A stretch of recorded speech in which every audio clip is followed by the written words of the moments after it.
Dust rolled slowly across the quiet street of the frontier town, glowing gold in the last light of the setting sun.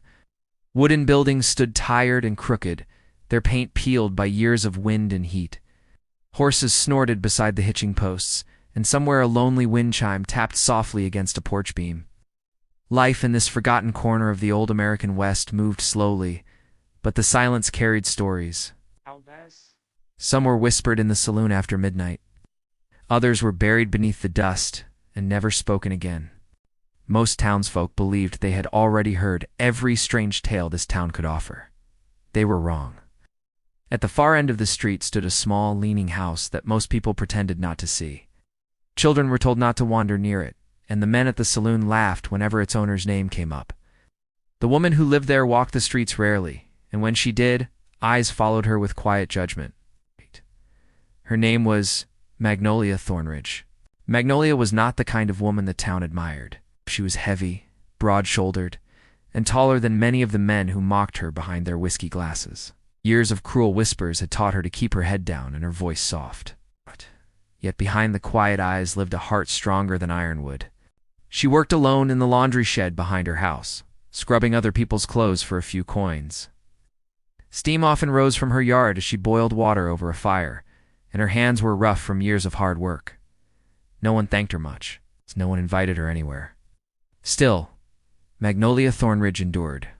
What no one in that dusty town understood was that Magnolia carried a loneliness deeper than the desert night. Some evenings, she would sit on her porch, staring across the endless prairie while the sun slipped beneath the hills. In those moments, her large hands would rest quietly on her lap, as if holding memories no one else could see. But on one particular evening, the wind carried something different.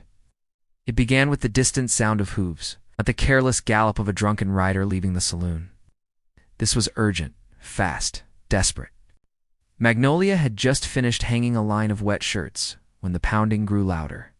She turned slowly toward the road that cut through the tall grass beyond her yard. A horse burst from the twilight. The animal was lathered with sweat, its breath steaming in the cool evening air. Riding it was a tall figure with long black hair streaming behind him like a dark banner. His shoulders were powerful, and his eyes were sharp as the mountains themselves.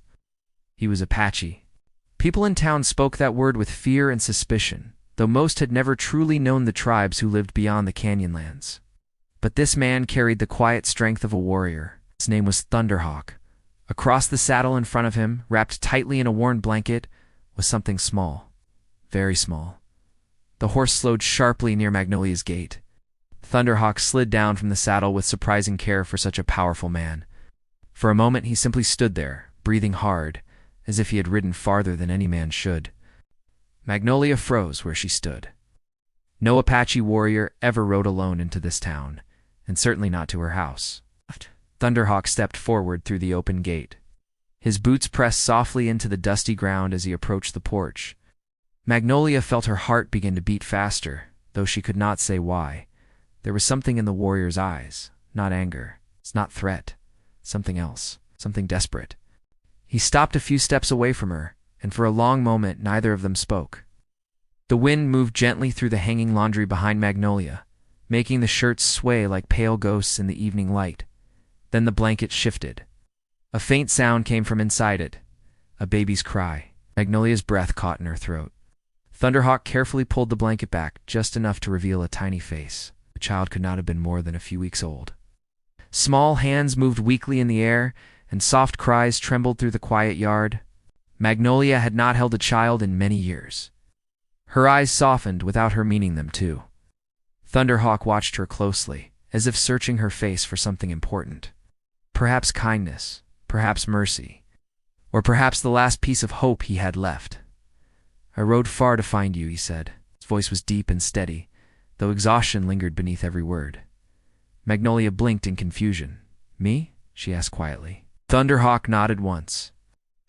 "Yes." The answer only deepened her confusion. Of all the women in this town, why would an Apache warrior come to Magnolia Thornridge, the town's outcast? The woman everyone ignored. Thunderhawk stepped closer, and Magnolia could now see faint bloodstains along the sleeve of his shirt. Not fresh, but not old either. Whatever journey he had made to reach this place had not been an easy one. The baby cried again, softer this time. Thunderhawk looked down at the child with a mixture of pain and tenderness that Magnolia had never expected to see in the eyes of a warrior. Ow. Then he looked back at her. Ow. And what he said next made the world seem to stop breathing. "Please," Thunderhawk said quietly. Cowboy. "Be my baby's mother for one night."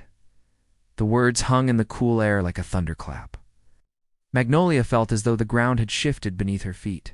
No man had ever spoken to her like that. Not with such seriousness, with such desperate hope. Her mind raced with questions. Why her? Where was the baby's real mother? Why would a warrior beg a woman the town barely tolerated? Thunderhawk took one more step forward, the baby cradled gently against his chest. "There are riders behind me," he said softly. "Men who should never find this child."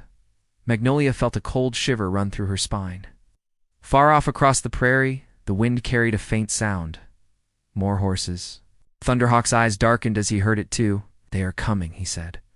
Magnolia looked from the warrior to the baby, and then toward the darkening horizon where shadows were beginning to move across the distant hills. She had spent her entire life being invisible to this town. But in that moment, standing beneath the fading sunset with danger riding toward her door, Magnolia Thornridge realized something she had never imagined before. For the first time in her life, someone needed her. Thunderhawk lifted the child slightly, his powerful voice dropping to a quiet plea. "Will you protect my baby?" The wind rustled the laundry again as the distant hooves grew louder. And Magnolia had only seconds to decide. Magnolia Thornridge stood frozen beside the porch rail, her wide hands still damp from the wash water. The evening wind moved gently through her hair, but she hardly felt it. Her eyes were fixed on the tiny child wrapped in the warrior's blanket. The baby's small cry softened into a weak whimper. Something deep inside Magnolia stirred, something she had buried years ago under loneliness and quiet humiliation. She slowly stepped closer, her boots pressing softly into the dirt yard. "Let me see the child," she said. Thunderhawk hesitated only a moment before carefully placing the bundle in her arms. Magnolia had not held a baby in nearly 10 years. The memory of it rushed back instantly. Her large arms adjusted with surprising gentleness, cradling the small body with a natural ease she thought she had forgotten. The child quieted almost immediately. Magnolia's breath trembled slightly. "Well now," she murmured softly, rocking the baby. "You are a tiny fighter, aren't you?" Thunderhawk watched her closely. The hard lines in his warrior's face softened just enough to reveal a deep relief he had been hiding. The sound of distant hooves rolled again across the prairie. Magnolia lifted her eyes toward the darkening horizon. "They are still coming," she said quietly. Thunderhawk nodded. Yes, the single word carried the weight of many miles. Magnolia shifted the baby slightly, studying the tiny face. The child had dark hair already and strong little hands that clutched the blanket. "This is your baby?" she asked. Thunderhawk's jaw tightened. "Yes." Magnolia sensed there was more to the story, but she did not press him. A man did not ride alone across the frontier carrying a newborn, unless the world behind him had fallen apart. She turned slowly toward her small house. "Come inside," she said. Thunderhawk followed her onto the porch, ducking slightly beneath the low doorframe as they entered. The house was simple, but clean. Small iron stove stood in one corner and folded laundry filled a wooden table beside the window.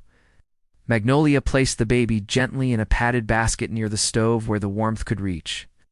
The child slept almost instantly. Thunderhawk remained standing near the door like a mountain that had not yet decided if it was safe to rest. Magnolia studied him more carefully now. He was taller than any man she had seen in the town. His shoulders were broad and strong, and his long black hair hung loosely down his back. Dust covered his boots and faint scratches marked his arms. He looked like a man who had ridden without stopping for days. "Sit," Magnolia said, pointing to the chair near the table. Thunderhawk slowly lowered himself into it. The wooden frame creaked beneath his weight. For a moment neither spoke. "You're fine." The silence felt heavy, but not uncomfortable. Finally, Magnolia poured a cup of water from a clay jug and handed it to him. "You look like a man who has not rested in some time," she said.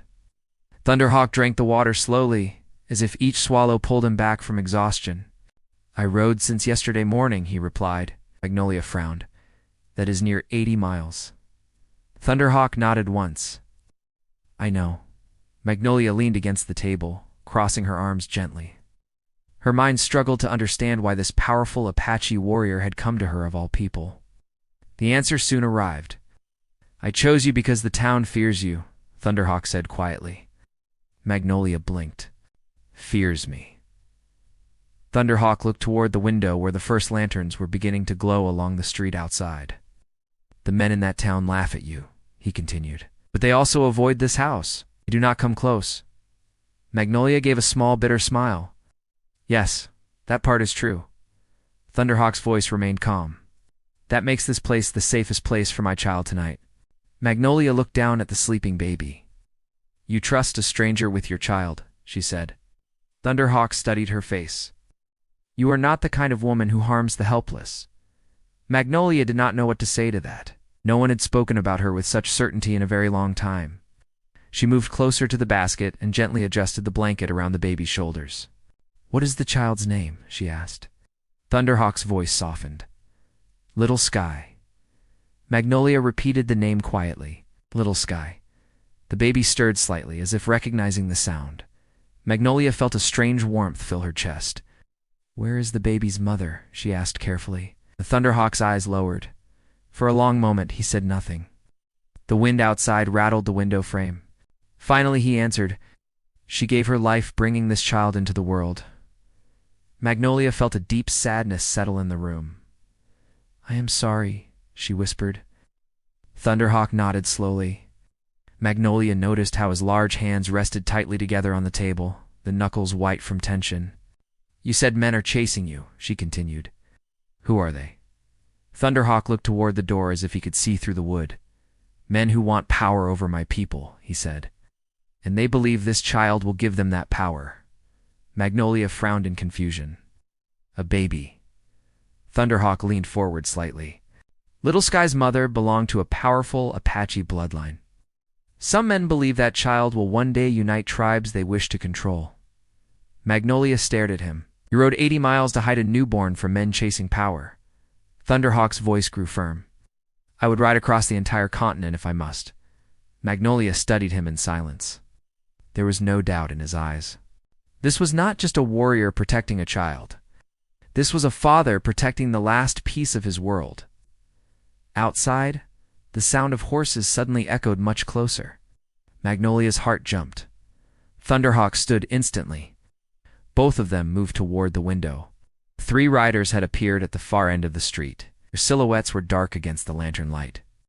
Magnolia recognized one of them immediately. The broad hat, the long coat, the cruel way he sat his horse. That man is Iron Vance, Magnolia whispered. He leads the worst cattle gang in 3 counties. Thunderhawk's eyes narrowed. I know his name. Magnolia looked at him in surprise. You expected him. Thunderhawk nodded. I feared he might reach this town. The riders slowed near the saloon. Even from a distance, Magnolia could see the way Iron Vance studied the street like a wolf searching for scent.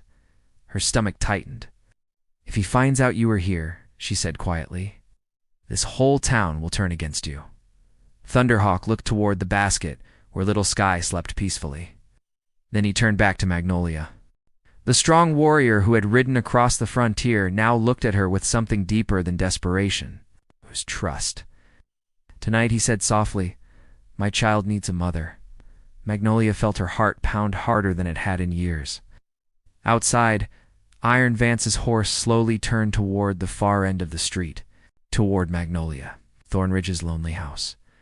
Magnolia Thornridge felt the air in the room grow heavier as Iron Vance's horse turned toward her house. The lantern light from the street flickered through the dusty window, casting long shadows across the wooden floor. Thunderhawk stood beside the wall, still and silent, but every part of him looked ready for danger. Magnolia moved quickly to the basket and lifted Little Sky again. The baby stirred but did not cry. She held the child close to her chest, rocking gently as she had seen mothers do years ago. Thunderhawk watched her with quiet focus. You should hide, Magnolia whispered. Thunderhawk shook his head. If they search the house, they will find me. Magnolia looked toward the door, her mind racing. Iron Vance was not a man who knocked politely. He was the kind of man who pushed his way into places that did not belong to him. The sound of horses grew louder outside. Magnolia stepped closer to Thunderhawk, lowering her voice. Then you must look like you belong here. Thunderhawk raised one eyebrow. Magnolia felt her cheeks warm slightly, but forced herself to continue. Sit at the table. Take off that belt with the knife. Stop looking like a warrior ready for battle. Thunderhawk studied her for a moment, then slowly followed her instructions. He removed the knife from his belt and placed it under the table. Then he sat again, leaning back slightly as if he were a tired traveler visiting a friend.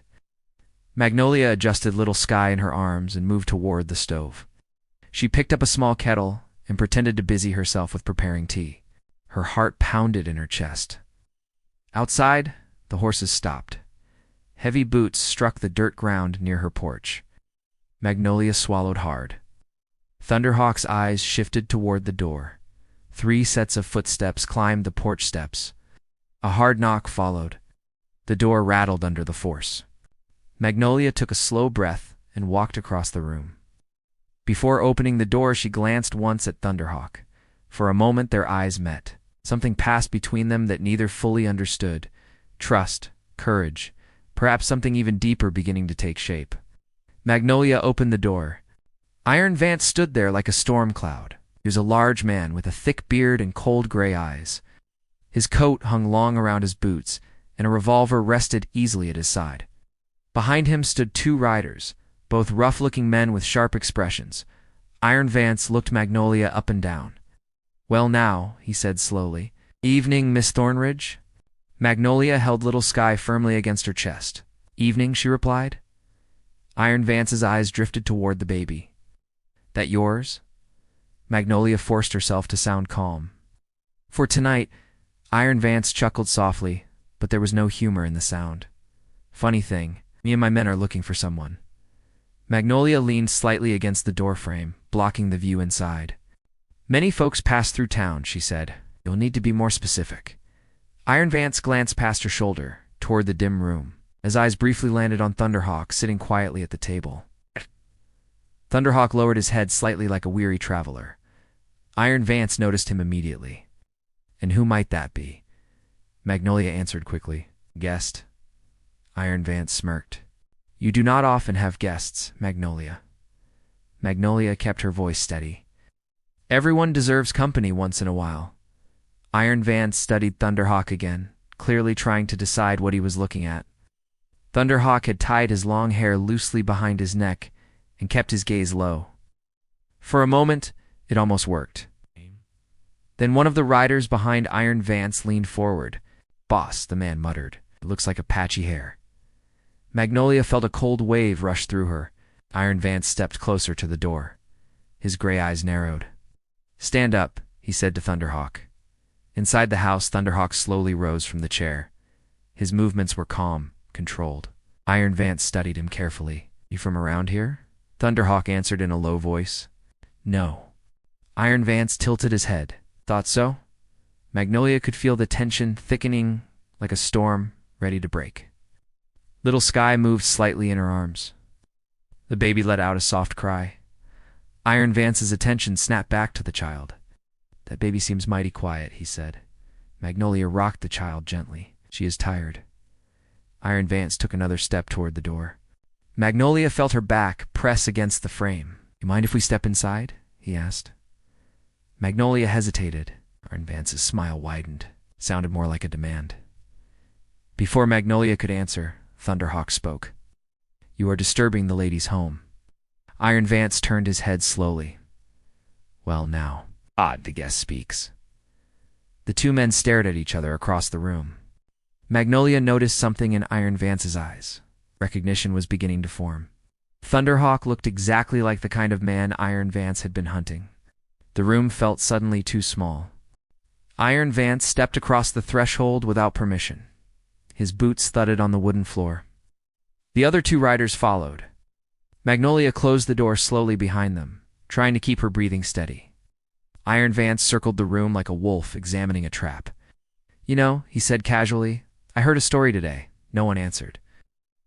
Iron Vance stopped beside the table and placed one hand on it. A story about an Apache warrior riding across the plains with a newborn child. Magnolia's fingers tightened around. Little Sky. Thunderhawk remained perfectly still. Iron Vance continued speaking. Some folks say that child is worth a fortune to the right people. Magnolia felt a deep protective instinct rising inside her. Little Sky shifted again, pressing her tiny face against Magnolia's shoulder. Iron Vance noticed the movement. His eyes locked onto the baby. That child, he said slowly. Let me see her. Magnolia shook her head. Iron Vance's smile disappeared. Let me see the baby. Thunderhawk took a step forward. Iron Vance's hand moved instantly toward his revolver. The two riders behind him tensed. Magnolia's heart pounded so loudly she could hear it. In that moment she realized something terrifying. Iron Vance did not just suspect, it was almost certain. And if he discovered the truth about Little Sky, there would be no peaceful ending to this night. Iron Vance extended his hand toward the child. Give her here, he said. Magnolia felt Little Sky's small fingers curl against her shoulder. Behind her, Thunderhawk's voice came low and steady. Do not touch that child. The room fell silent. Iron Vance slowly turned his head toward the Apache warrior. Then he smiled again. And the smile was far more dangerous than before. Well now, Iron Vance said quietly. This night just became very interesting. The small house seemed to shrink around them as Iron Vance's words settled into the air. Magnolia Thornridge held Little Sky tightly against her shoulder, feeling the warmth of the tiny body through the blanket. The baby had gone quiet again, but Magnolia could feel the gentle rise and fall of her breathing. Thunderhawk stood between the table and the stove now, his tall frame steady and unmoving. His dark eyes were fixed on Iron Vance. There was no fear in them, only a calm strength that seemed carved from the same stone as the distant mountains. Iron Vance rested one hand casually near his revolver, though he had not yet drawn it. The two riders behind him shifted their weight like restless dogs waiting for a command. Well, Iron Vance said slowly, glancing between Thunderhawk and the baby. Looks like the rumors might have been true after all. Magnolia kept rocking the child gently. You are making trouble where there is none, she said. Iron Vance chuckled softly. Trouble tends to follow certain people. His gray eyes moved toward Thunderhawk again. You rode a long way, Apache, he continued. And I admire that kind of determination. Thunderhawk's voice remained steady. Leave this house. Iron Vance leaned back slightly as if amused. That depends on what I find here. Magnolia felt a sudden surge of anger rising through her chest. For years she had allowed people in this town to mock her, to whisper about her size, to treat her like something less than human. But tonight was different. Tonight there was a baby in her arms, and a man standing beside her who had trusted her with the most precious thing he had left. Magnolia straightened her shoulders. You have already seen enough, she said firmly. Now you can leave. Iron Vance slowly turned his head toward her. For a moment something unreadable passed across his face. Then he laughed. Magnolia Thornridge telling me what to do. That is a new one. Behind him one of the riders snickered. Iron Vance lifted his hand slightly to silence the man. But I will admit something, Iron Vance continued, studying Magnolia with a strange curiosity. You were braver tonight than most folks in this town. Magnolia did not answer. Little Sky moved again, letting out a soft cry. Iron Vance's attention sharpened instantly. That baby sounds strong, he said. Thunderhawk took another small step forward. Iron Vance noticed and raised his hand slightly toward his revolver again. Careful now, he warned. The room filled with a heavy silence. Outside, the wind pushed gently against the wooden walls. Somewhere in the town, a distant door slammed, echoing through the night. Magnolia felt Thunderhawk's presence beside her like a shield. She glanced at him for just a moment. Up close, she could see the exhaustion in his face. The long ride, the worry, the fear for his child had all left their marks. Yet beneath that weariness, there was something powerful and unbreakable. Their eyes met briefly. In that quiet moment, something passed between them again. Magnolia did not understand it fully, but it made her feel stronger. Iron Vance noticed the glance. His smile faded. Well now, he said slowly, Looks like our Apache friend has found himself some protection. Thunderhawk spoke calmly. I asked for shelter. Magnolia tightened the blanket around Little Sky, and he received it, she added. Iron Vance studied both of them carefully. Then he began to walk slowly around the room. His boots creaked against the floorboards as he circled the table. The two riders moved with him, their eyes constantly shifting between the baby and Thunderhawk. You see, Iron Vance said thoughtfully, I am a practical man. No one interrupted him. When a valuable thing crosses my path, I usually take it. Magnolia's stomach tightened. What makes you believe that child belongs to you, she asked. Iron Vance stopped walking. Because men with money have already promised a very large reward for her. Thunderhawk's jaw tightened. Magnolia felt the baby's small hand curl into the fabric of her dress. Iron Vance pointed toward Little Sky. That child could buy a ranch bigger than this whole town. Thunderhawk spoke again, his voice deeper now. She is not for sale. Iron Vance's eyes flashed. Everything is for sale. Magnolia stepped slightly backward, keeping the baby close to her chest. You will not take her, she said quietly. Iron Stared at Magnolia for a long moment. Then he slowly shook his head. You really believe that? Magnolia did not answer, but her grip on the child never loosened. Iron Vance suddenly turned toward Thunderhawk. You know something interesting about towns like this, he said. People here love to survive. Thunderhawk remained silent. Iron Vance gestured toward the street outside. If I walk out that door and tell everyone there is an Apache warrior hiding in this house, half the men in town will come running with rifles. Magnolia felt a chill run through her. Iron Vance continued calmly.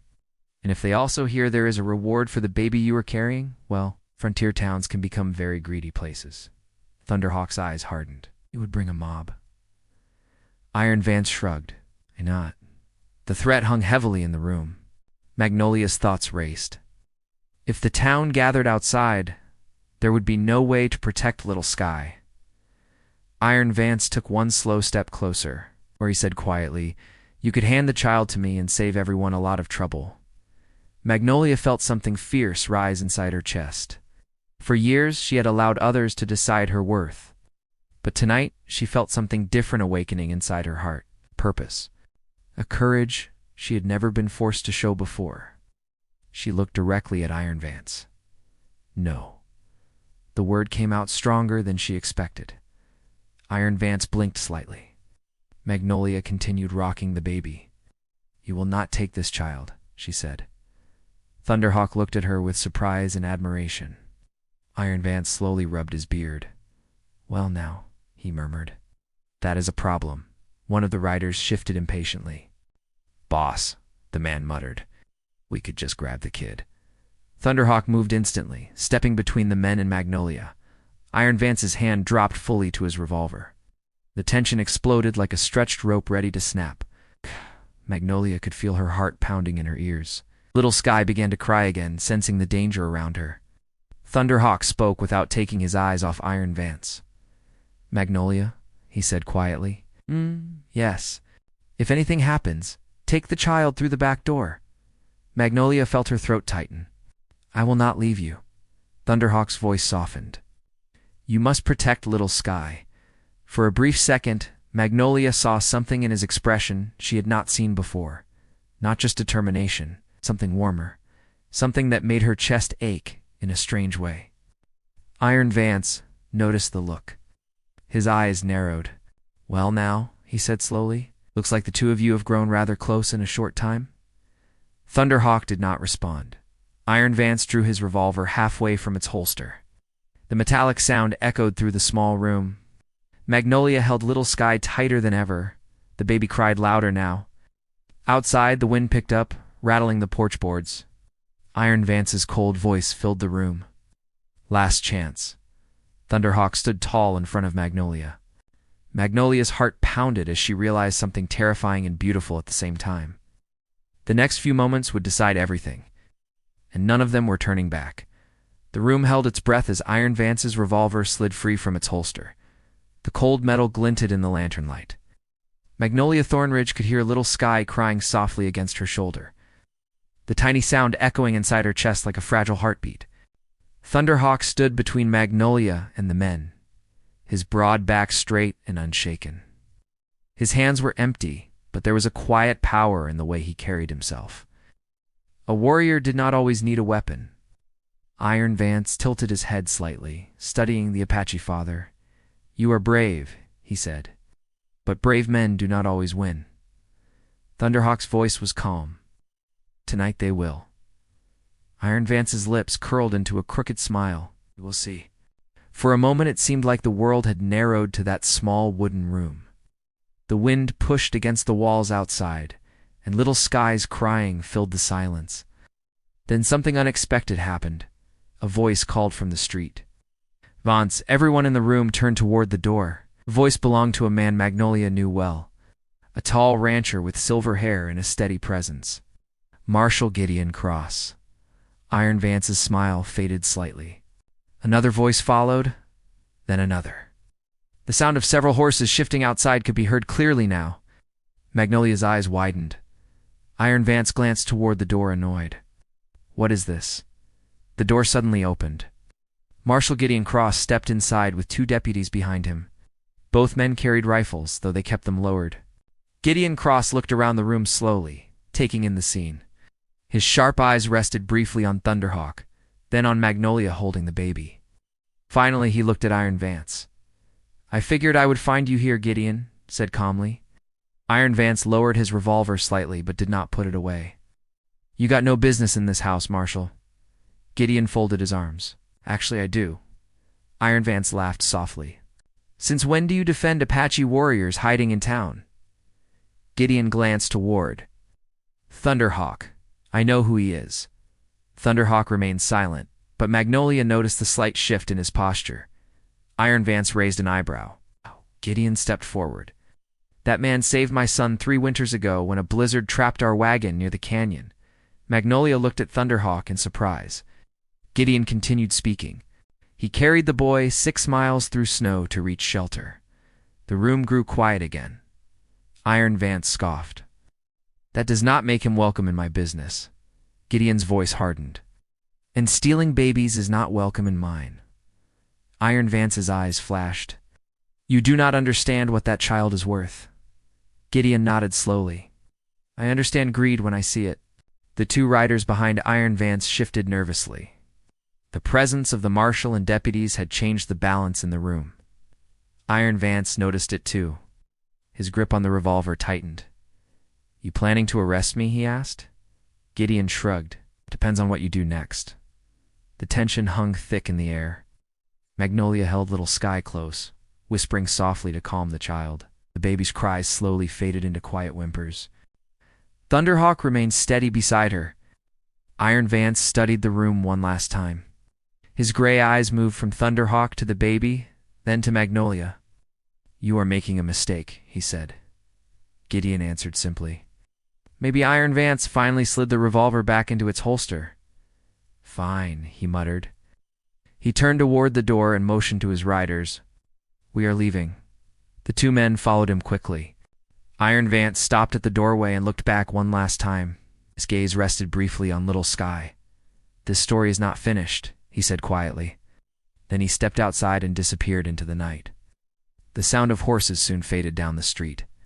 For the first time that evening, the small house felt peaceful again. Magnolia exhaled slowly, realizing how tightly she had been holding her breath. Little Sky had finally fallen asleep in her arms. Gideon Cross stepped closer and studied the child with gentle eyes. "So that is the little one everyone is chasing." Thunderhawk nodded. "My daughter." Gideon looked at Magnolia. He protected her. Magnolia gave a small shrug. "She needed someone." Gideon smiled faintly. "You might be the bravest person in this town." Magnolia was not used to hearing words like that. She looked down shyly at the sleeping baby. Gideon turned to Thunderhawk. "You cannot stay here long," he said. "Vance will return with more men someday." Thunderhawk nodded. "I know." Gideon glanced between Thunderhawk and Magnolia. "But tonight the child is safe." Magnolia carefully placed Little Sky back in the basket near the stove. The room felt warmer now. Gideon tipped his hat. "I will keep watch outside for a while." With that, The marshal and his deputies stepped out into the night. The house grew quiet. Only the crackle of the stove and the gentle breathing of the baby filled the room. Thunderhawk stood near the table, looking at Magnolia in a way he had not before. There was deep gratitude in his eyes. "You saved my daughter," he said softly.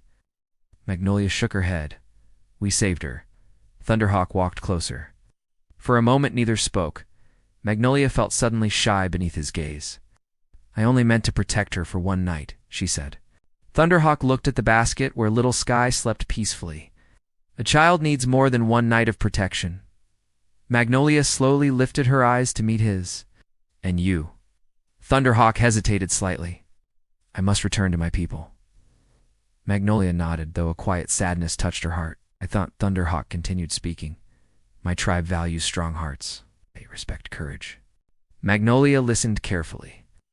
Thunderhawk took another step closer. "You showed both tonight." Magnolia felt warmth rise in her cheeks. "No one in this town ever thought so." Thunderhawk's voice was firm. "They are wrong." Silence filled the room again, but it was no longer heavy. Thunderhawk gently took Magnolia's rough hand in his. The gesture surprised her, but she did not pull away. "My daughter needs a mother," he said quietly.